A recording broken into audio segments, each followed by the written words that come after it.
Man, we've kind of got the classic matchup here at UFC on Fox 23. Valentina Shevchenko against Julianna Pena, the striker versus the grappler. And how great did Shevchenko look the last time out? But you know what? I'm going to lean towards Pena.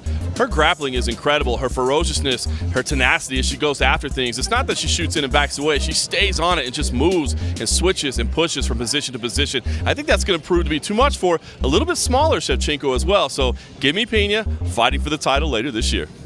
Julianna Pena's problem has been that she's so aggressive that she can sometimes become a little bit sloppy, and Shevchenko could capitalize on that and use her kickboxing to pick her apart.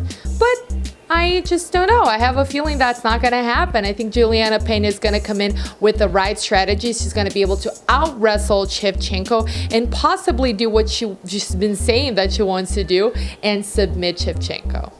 I'm going to go with grunt over technique. I'm going to go with brute force over slick skill. I think Pena will walk through the strikes. I think she will take Shevchenko to the mat. And once there, I think she will use her top game and just grind on her and just smash her down for 3, 4, 5 rounds until either the referee stops it or until it goes to the scorecards. Well, I wouldn't label this a striker versus grappler matchup outright. It is more or less what it's going to boil down to. I don't think Julianna Pena is going to be wanting to spend any meaningful portion of this fight striking with Valentina Shevchenko, and vice versa. Shevchenko won't want to spend too much time on the ground, so it really comes down to who can impose their game plan best. I think Pena, over the course of a 5-round fight, that benefits her. She is going to be able to get this thing to the ground at some point, and when she does, I see her either pounding out Shevchenko for a TKO or locking up a fight-ending submission. As soon as the bell rings, Pena puts on a lot of pressure on her opponents, and I think that Shevchenko will try to use that pressure against her, being the counter striker that she is.